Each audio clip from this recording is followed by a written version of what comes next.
السلام علیکم ورحمۃ اللہ وبرکاتہ۔ محترم بھائیوں، اردو زبان کی تیسری کتاب میں ہمارا آج کا سبق ہے سبق نمبر 11، حسد۔ میرا نام عبد الرحمن شکارپوری ہے۔ بسم اللہ الرحمن الرحیم۔ سبق نمبر 11، حسد۔ نمبر 1، جو آدمی تنگ دل ہوتے ہیں وہ اوروں کی بہتری دیکھ نہیں سکتے، خاص کر اپنے عزیزوں، دوستوں یا ہم پیشوں کو اچھی حالت میں پاتے ہیں تو جل بھن کر خاک ہو جاتے ہیں۔ ایسے آدمیوں کو حاسد اور اس کمبخت عادت کو حسد کہتے ہیں۔ نمبر 2، حاسد آدمی اپنے سوا سب پر آفت و زوال چاہتا ہے، لیکن اس کا چاہا نہیں ہوتا، اس لیے وہ ہمیشہ رنج و کلفت میں مبتلا رہتا ہے۔ اس کی یہ بری عادت ایک خدائی مار ہے جو ہر دم اس کی گردن پر سوار ہے۔ نمبر 3، حاسد جو اوروں کی تباہی اور بربادی چاہتا ہے وہ اکثر اپنی بھلائی اور ترقی میں کوشش نہیں کرتا۔ اس کو اپنے بنانے کی اتنی فکر نہیں ہوتی جتنی دوسروں کے بگڑنے کی آرزو ہوتی ہے، اس لیے وہ روز بروز کاہل ہوتا جاتا ہے اور یہ کاہلی اس کو خدا کی نعمتوں سے محروم رکھتی ہے۔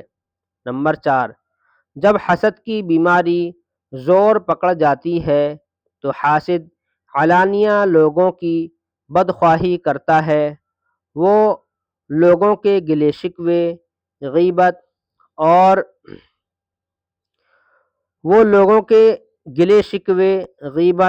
اور بدگوئی میں مصروف رہتا ہے۔ تہمت لگانے اور بہتان باندھنے سے بھی نہیں چوکتا، اس لیے حسد کا انجام عداوت ہے، اور عداوت بھی ایک دو سے نہیں بلکہ ہر خوش نصیب اس کا دشمن ہے۔ شعر ناسخ۔ حاسد کو ایک دم نہیں راحت جہان میں، حاسد کو ایک دم نہیں راحت جہان میں، رنج و حسد ہے جان ہے جب تک کہ جان میں، یعنی جب تک اس کے جان میں جان رہتی ہے رنج و حسد رہتا ہے اس کی جان میں، یعنی رنج و حسد وہ کرتا ہی رہتا ہے۔ یاد کرو ہجے اور معنی۔ ہم پیشہ ایک ہی کام کرنے والا، زوال، کمی، تباہی، بربادی، کاہل، سست، نعمت، مال دولت۔ اعلانیہ، اس کو الف کے ساتھ بھی پڑھتے ہیں اور بغیر الف کے ہی پڑھ سکتے ہیں۔ تو بغیر الف کے اگر پڑھیں گے تو پڑھیں گے علانیہ، عین پہ زبر، اور الف کے ساتھ پڑھیں گے تو اعلانیہ، اعلانیہ۔ اب دیکھو یہاں پر بغیر الف کے ہے، یہ رہا بغیر الف کے ہے یہاں پر علانیہ، تو یہ ہے علانیہ۔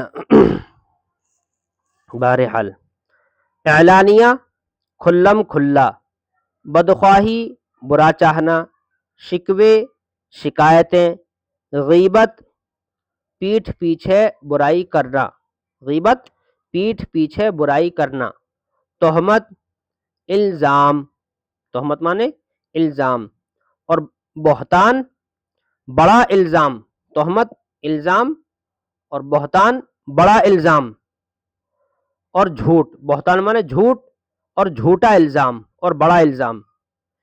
انجام آخر نتیجہ۔ حاسد حسد کرنے والا، جلنے والا۔ راحت آرام، عداوت دشمنی۔ والسلام علیکم ورحمۃ اللہ۔